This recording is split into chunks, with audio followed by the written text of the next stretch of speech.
Then I found the flashlight. It was near the wall. I grabbed it and clicked the button. Nothing.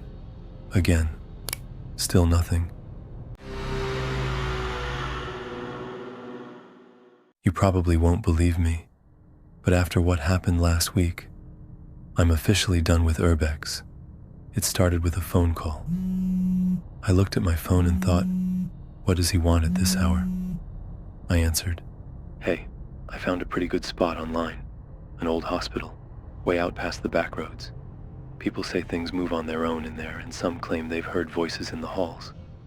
There's also some messed up local legend about the place. Probably nonsense, but I figured you'd want to know. The address is... He knew exactly what I was like. Abandoned buildings, haunted places, creepy stories. That stuff always pulled me in. I always told myself most of those stories were just people freaking themselves out in the dark, letting their imagination run wild. Still, I could never resist checking a place out for myself. So I went. The hospital was completely cut off from everything else. The driveway was a mess of weeds. Most of the windows were broken, and the paint was peeling off the walls. The main entrance had been boarded up, but someone had already forced open a side door. It was cold outside, but the air inside felt worse. Damp, stale, the kind of cold that sinks into your clothes right away. I turned on my flashlight. The first hallway looked exactly how you'd expect. Empty rooms, broken glass under my boots, old papers all over the floor, metal cabinets still against the walls, a few hospital beds left behind. Nothing unusual, at least not at first. I kept going. At the start, I was actually enjoying it. I checked room after room, looked at the faded signs, took my time with it. Every now and then, I'd stop and listen. Places like that are never really silent. Pipes knock, water drips somewhere, floors creak for no reason. That's part of what makes places like that so addictive. But after a while, I started feeling different. I don't know exactly when it happened. I just noticed I was looking over my shoulder more often, holding the flashlight tighter, walking a little faster without meaning to. It felt like I wasn't alone in there. I kept telling myself it was just my head messing with me. That's what old places do. One weird sound, one shadow in the wrong spot, and your brain does the rest. I reached another wing of the building. It was darker there, more junk on the floor, torn curtains, old stands, plastic containers, bits of metal. Nothing dramatic, but the second I stepped into that part of the hospital, I felt it. Something was off. I stopped.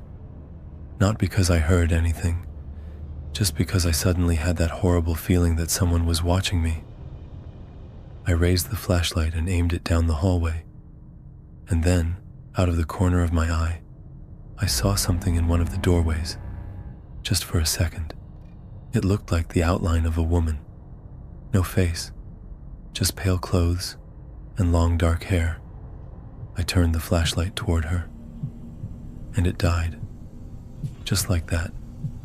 I started hitting the button over and over. Nothing. Then a door slammed somewhere to my left, loud enough to make my heart jump straight into my throat. I don't know what scared me more, the sound, what I thought I saw, or the fact that I couldn't see anything at all. In that moment, it stopped feeling like exploration. It felt like I'd walked into a trap. I took a step back, then another, and tripped. I hit the floor hard. The flashlight flew out of my hand and skidded away. Glass cracked under me, and a sharp pain shot through my right leg.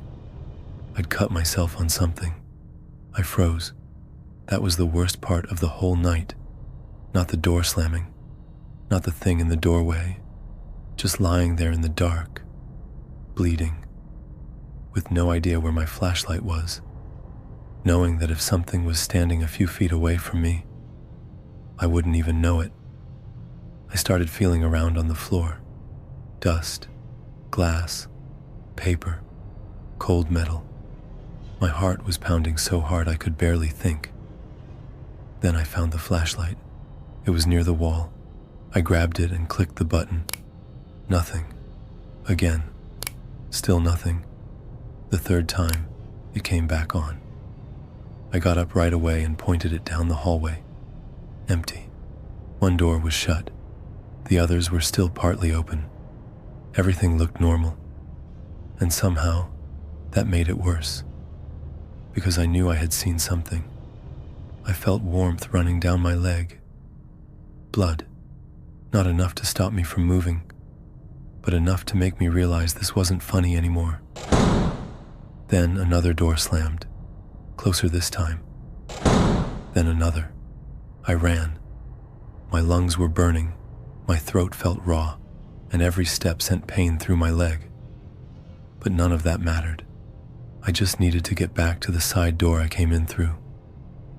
The problem was, the place suddenly didn't make sense anymore. I turned where I thought I was supposed to turn, and ended up in a dead-end hallway. I went back, past a room I didn't remember seeing before, came into a wider hallway, and for 1 second, I thought I knew where I was again. Then the double doors in front of me slammed shut, by themselves. I stopped so fast I nearly went down again. I stared at them. Then I heard something scraping on the other side. Slow, heavy, like metal being dragged across the floor. I backed away. There was no way I was going near those doors.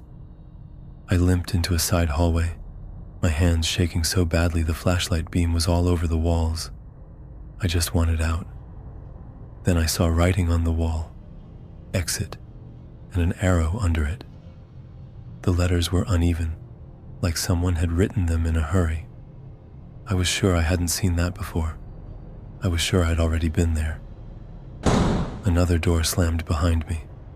I didn't think twice. I just followed the arrow. The hallway got narrower, pipes overhead, pieces of plaster on the floor. It felt like the building was forcing me that way, like every other path had already closed off. At the end of it, I saw a door, the side exit, the same one I had used to get in. I almost laughed from relief. I grabbed the handle and pulled. Nothing. I pulled again. Still nothing. Behind me, another slam, then another, closer every time. By then, I knew one thing for sure. If that door didn't open, I wasn't getting out. I swept the flashlight over the frame, handle, lock, dirty glass. And then I saw it, a folded piece of paper jammed into the corner near the frame. I have no idea where it came from. I grabbed it. It was damp, creased, and looked like it had been there for years. I unfolded it with shaking hands. There were only a few words written on it, Latch at the top. I looked up. There it was, an old metal safety latch, covered in grime and blending into the wall so well I hadn't noticed it before. I stretched up, pain shooting through my leg, and shoved it hard. Nothing. Another slam behind me. I shoved it again. It moved a little. One more time. It gave. I grabbed the handle and pulled. The door opened with a loud scrape, and cold air hit me right in the face. I stumbled outside and almost fell down the steps. Then I made it back to my car and called emergency services. Luckily, it ended with just a few stitches. The police searched the building afterward, but they didn't find anything unusual, and there was no one inside. And yeah, that was it for me. I'm never touching an abandoned building again.